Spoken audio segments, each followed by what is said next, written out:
OIC, otherwise known as the Omnipresent Information Connection Podcast. I'm your host, Kevin Peterson. And I'm the co-host, Noah Hansen. The Omnipresent Information Connection Podcast is all about your world and your unique walk on this path called life. We present fascinating, life-changing information from around the world that has been validated. We also authenticate the information by providing you with links to where you can find out more about what we are talking about on our show. This podcast includes historically accurate, genuine facts that have helped shape our daily lives into what they are today. Welcome, one and all, to another episode of Omnipresent Information Connection Podcast. Ancestral, biblical, and scientifically accurate insights and information presented to you in a new way right here on this podcast. I'm here with Kevin Peterson. My name is Noah Hansen.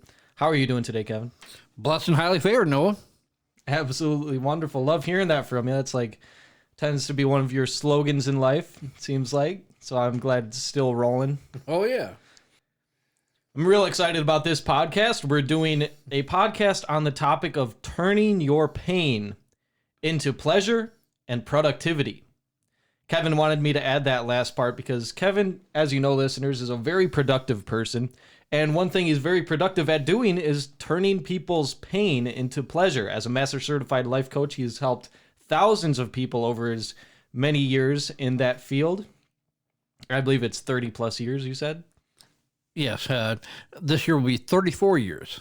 Right. So, yeah, that's a whole lot of years for being in the business of teaching, training, motivating, directing, and guiding people to their greatest outcomes in life. Amen. So this podcast is a topic that I think a lot of you listeners will be able to resonate with because anyone that is human has experienced pain in life and suffering. And the skill of how to see the lesson in those painful experiences and then grow and be productive in those experiences is one skill that I would call a superpower. Do you call that a superpower, Kevin? I call it a super-willed ability. Yes, it has a lot to do with the will, doesn't it? It does. And so the Can Do Spirit podcast is the podcast we did 2 episodes before this one. And that has a lot to do with the will, the human will, and how we can freely choose to take our will in one direction or to let our will be taken in another. Yes, I really liked it. Okay. Wow. All right. A little late on the laughter button here, but there you go. That was for you, Kevin. Thank you. You're welcome. All right. Turning pain into pleasure and productivity. The successes and the failures in life are most often either caused by your actions or the lack of action. Associating pain or pleasure with the choices you make is often the cause of that action or inaction. If we associate pleasure with empowering actions, then we tend to do more empowering things in life. Make sense, Kevin?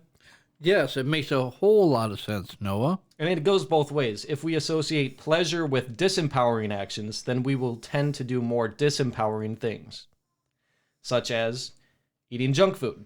Such as all the basic ones we're all told as kindergarten students. Now, the opposite goes for pain. Associating pain with empowering actions motivates us to do less of them, and associating pain with disempowering actions motivates us to avoid disempowering actions. Yes. And an example of that is when you have to work hard to reach a goal, when you are feeling like being lazy, but you know you have something that you need to do. Noah, please use a personal example on how this has affected you, how it's helped you grow from it, and how you prospered from it. Yes, well, this has a lot to do with selfishness. And in my experience with selfishness, there's a lot of selfish things that we can do that are very easy. And it's because we associate the temporary pleasure in our minds with those selfish actions. One selfish action I've made in my life is not doing my homework in high school because I associated that with pain more than I associated that with the pleasure of getting an A. Can you give us any examples, Kevin? Well, when it comes to pain and pleasure, I've had a lot of pain, and listeners, you have too, especially relationship pain, especially when it comes to personal pain, as well as mental or physical pain of the heart. Emotional pain. So my examples is that when growing up, I, for some odd reason, kept hanging around lesser than desirable people because they were doing fun and exciting things, but they were always distracting me, taking me away from my goal of the same with you, getting good grades, being able to do what was right, and to be able to be honoring not only our ancestors, not only our grandparents, but our parents as well. Sounds like every parent's horror story. But what came out of it was, from pain to pleasure, was that I was able to find myself, reground myself, and to be able to correct my thoughts as well as my actions leading up to me being able to successfully graduate from high school with better than expected grades. That makes a lot of sense to me, Kevin. So you're saying that the transition between that painful experience, painful both for you and for your parents, was turned into a pleasurable experience because of a choice that you made. Yes. So the mastery of pain and pleasure associations will allow us to actually choose what things we associate pain with and what things we associate pleasure with. So was there some sort of transition in your mind, some switch that went off in your mind that made you realize that these people were the wrong people to be hanging out with, that these people were leading you away from your goals? It was only brought to my attention in the relationships that I was having that emotionally, physically, and spiritually, I was hurting myself first and foremost, then hurting other people in my group or my clique, and then finally my parents and my grandparents, because I would rebuke them because what they said, well, you can't tell me, 1 + 1 = 2 because I'm learning something new, right?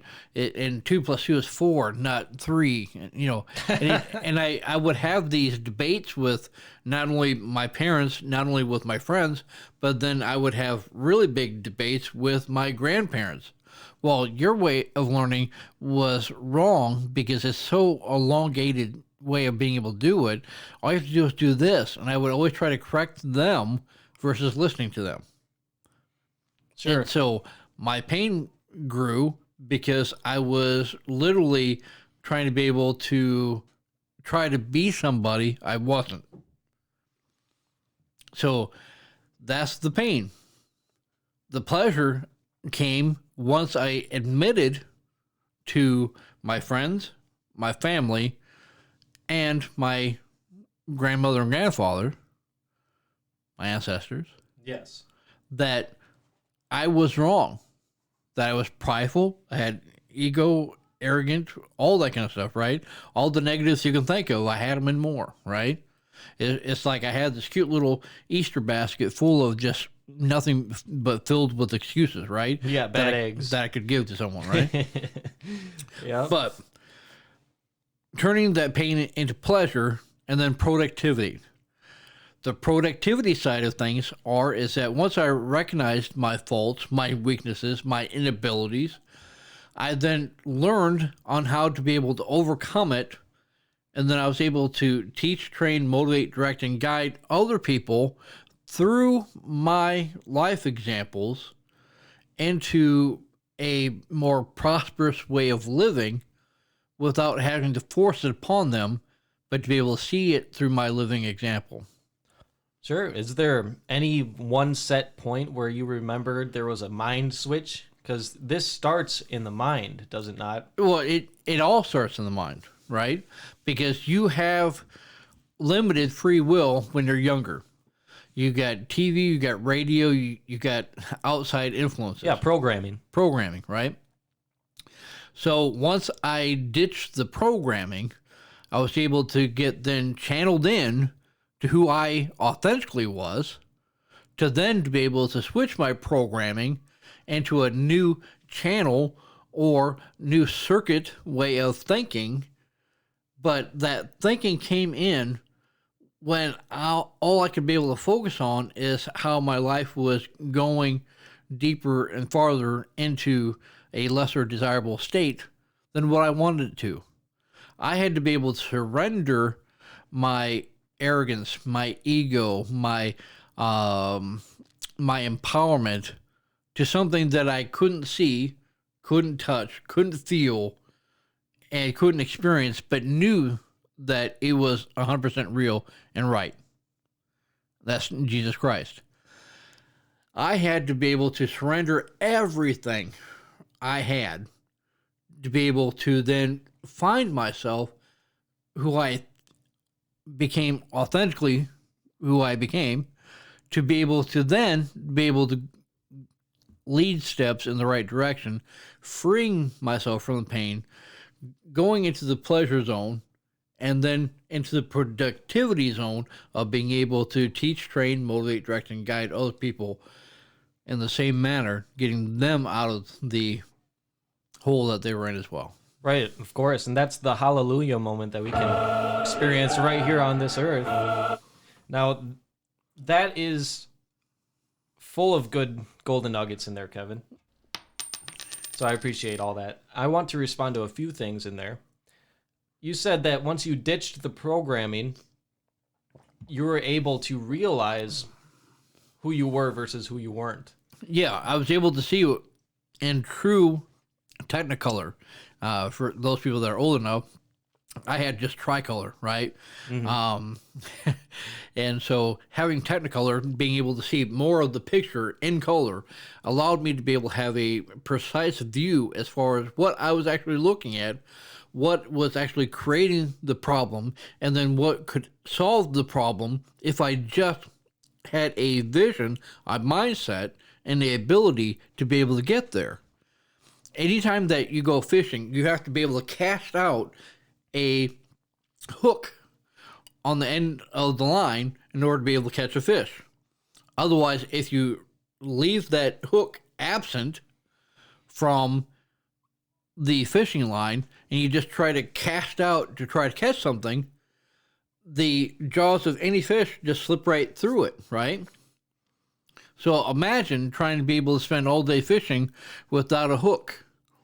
I learned that my negative, my pain was my hook that kept me grounded and founded and heading towards my pleasure zone. So now I had to learn that I had to put a hook on the end of the line to be able to then catch a fish or two in time, right? To then to be able to go home and prep it prior to cooking it, to be able to have the productivity of being able to consume it, to be able to continue living, right?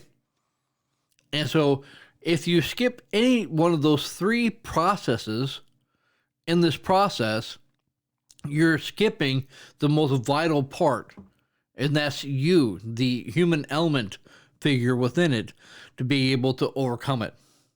So pain, I was in a lot of pain because I allowed myself to be able to be in that environment unknowingly. Then the pleasure came in when the light bulb went off saying, I can't handle that pain anymore. I've got to be able to talk to someone. Yep, OIC moment. Mm-hmm. So as soon as I started to open up and to be able to talk to people, then did I realize that not only was I not alone, but I had other people that were willing to be able to get into my circle of influence to help me out of the pain, into the pleasure, and then finally into the productivity zone of who I am as a person. And from that day forward, it has been a productivity masterpiece ever since then. It really has. Things started to be able to change because of how I was thinking about the change. So you gained mastery over your own mind. Correct, because I realized that I either had a couple of choices.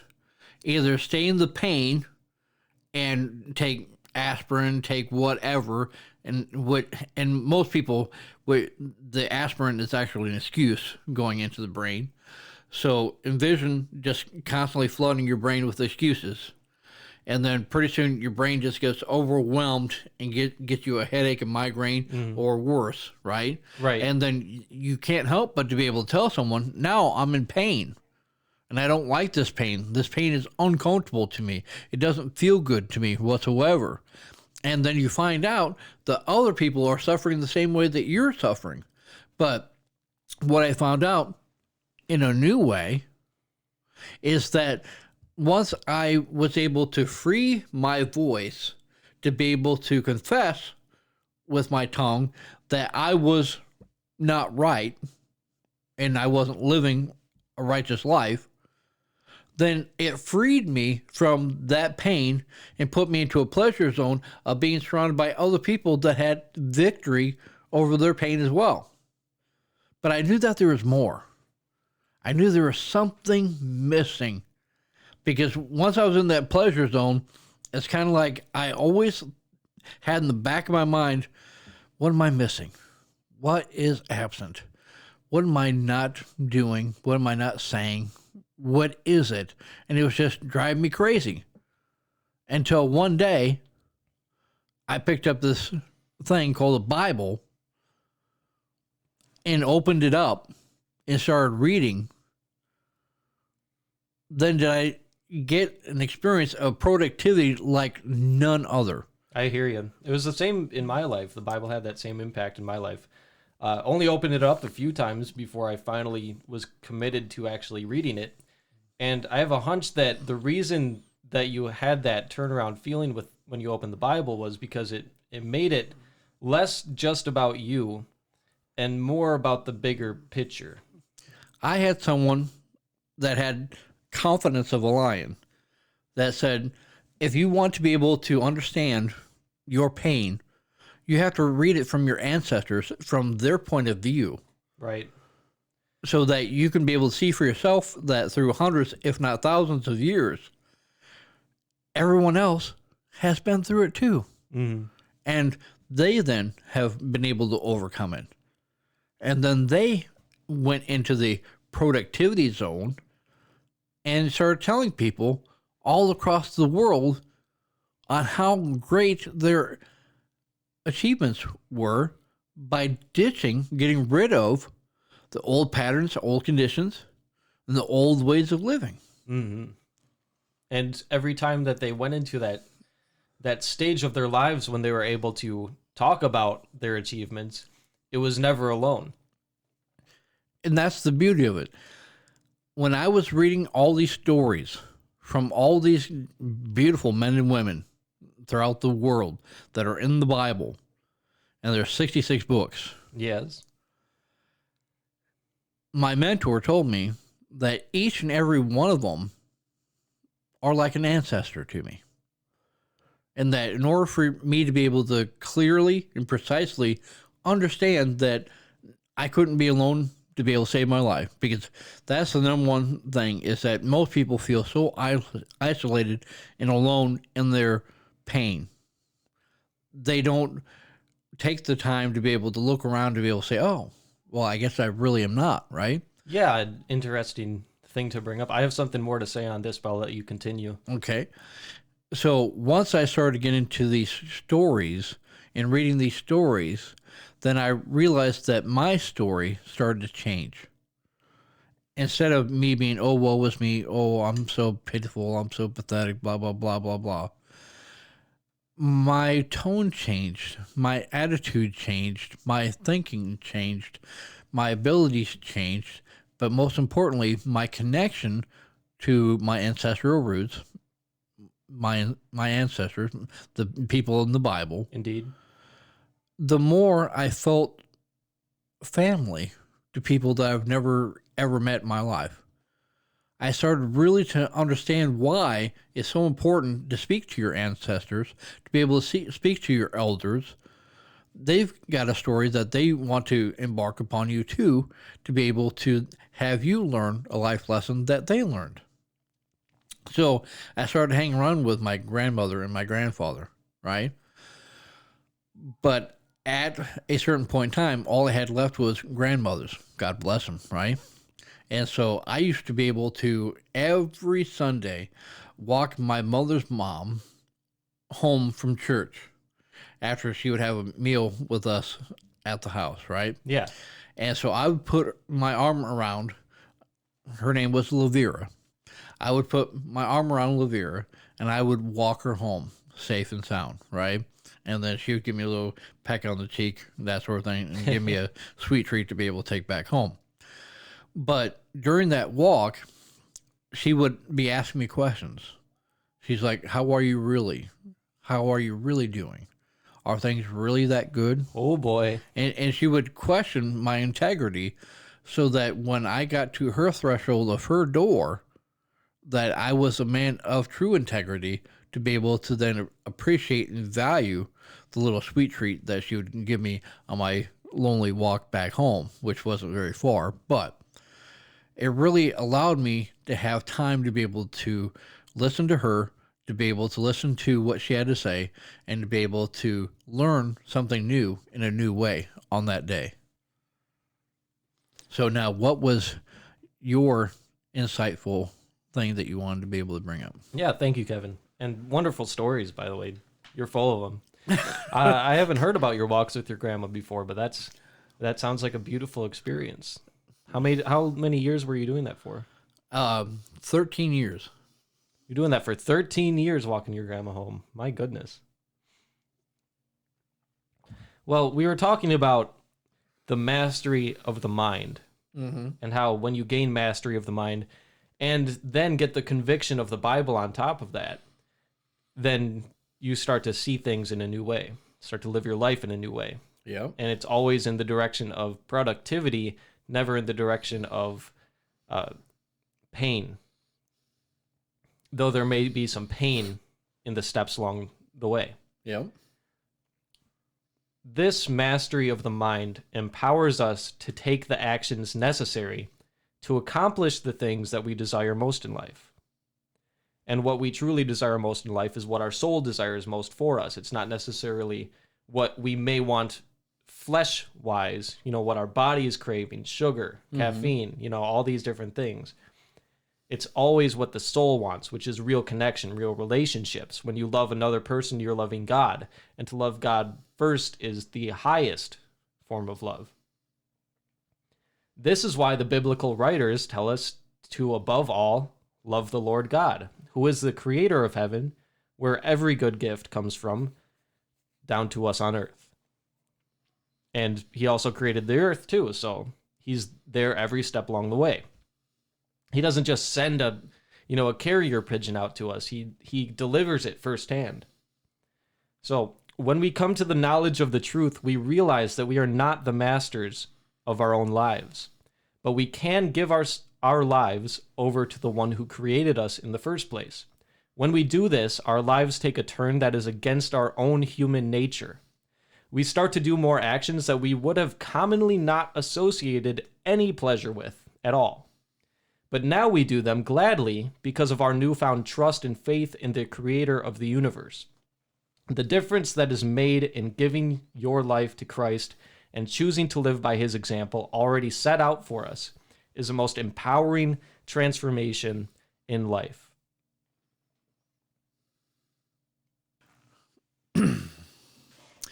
Now let's talk about the scientific part of this podcast.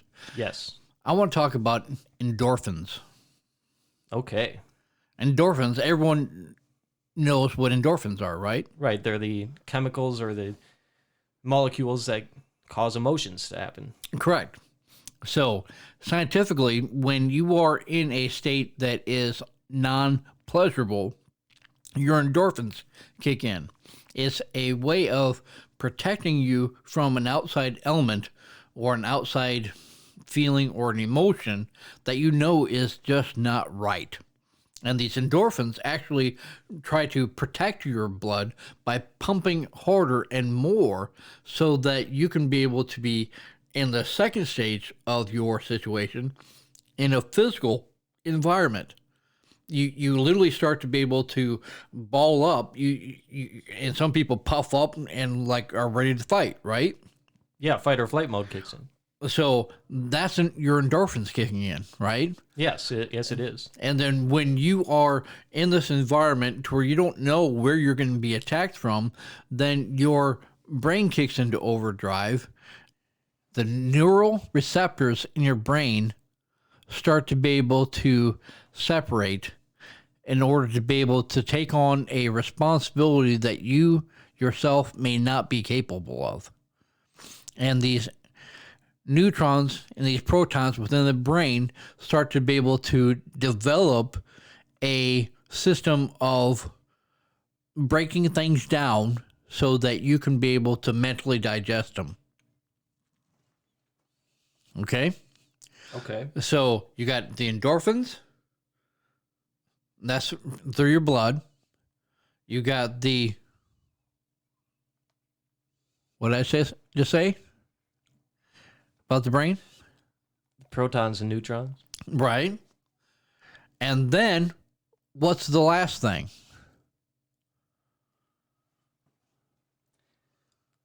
It's a distribution of these endorphins throughout your whole entire bloodstream. So you got mind, body, Mm-hmm. and then what's left? Well, you could say the heart is the soul of the spirit, so The heart, spirit. the heart, right? Mm-hmm. So the heart, you can literally start to be able to pace yourself to be able to then know when something is about ready to happen because you're starting to be able to feel your own natural vibration within you pulsing through you to be able to make different decisions, to be able to constantly be in a survivable mode, right? That's right. There is some ways that we can actually master our own mind, our own mental capacities to, by choice, release less of the stress endorphins and more of the good endorphins, the ones that are feelings of love, feeling of happiness, feeling of fulfillment. Right. We can, by choice, muster these up inside of us, but we have to be in the right state of consciousness, have the right perspective in any situation that could come our way to be able to kick out of the stress response, stop that short, and then turn it to, now I'm releasing these good endorphins, which is healthy for our bodies. Right. Stress can be healthy for us, but only to a certain extent. We can actually get a lot of great things from stress. Just look at one example. We've talked about him before, the Iceman, Wim Hof. He has harnessed his own mind, mastered it, and now has gained so much healthy benefits from harnessing his mind in stress responses. And the way that he does it is he goes into a stressful environment, ice water, and he's actually harnessed his own physical body. He's mastered his own physical body with his mind through that harnessing of the stress response. Right. But for those listeners that have not seen the situation, he mentally puts himself into a position or situation mentally to where it's exactly the opposite of his environment because he's warming up the core temperature of his body going into the icy water, and to where most people would get hypothermia, he is able to sustain and last a long period of time because mentally he's not there. Yes. He's in a different environment. And so because of that, then the environment around him has to act in accordance to his mind, not the opposite way around. That's right. And it sounds crazy, but you can actually see this footage for yourself. We'll put it in the links in the description. He was put into an ice bath, and he started to melt the ice around him. Yep. So getting back to the heart is that you have got to be able to have the heart to be able to control the mind and the body. You have to have the will. You have to have the trinity of the three in relation to each other to be able to then manifest an outcome of survival. Yes. Because if you don't, you're already dead. Yes, and stress is a killer. If you are in too much stress and not being able to harness that and to control your own mental capacities, control your own emotional capacities, and then in turn more of the physical is now controlled by you. Yeah. Then you will eventually have this stress lead you all the way to death if you're not, careful. Right. So your mind matters a great deal, but your heart is the one that makes it so. If you got the heart to change, then your brain follows. If you got the heart to be able to heal, then your body follows. If you got the heart to be able to do anything in a positive, proactive way, then everything is then healing, restoring, and correcting without any extra effort than your own free will. And that's why we are so thankful, grateful, and blessed to have you joining us here today for this podcast, Turning Pain into Pleasure and Productivity. We will meet you on the next episode of Omnipresent Information Connection.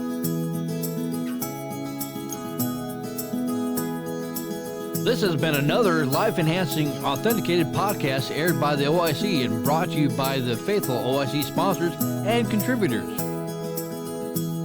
Please tune in every week and subscribe to our podcast. And while you're there, explore our website with all the posts, videos, and podcasts that we have created with you in mind.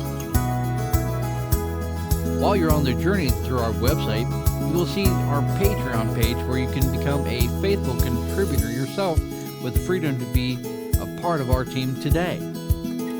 Thank you.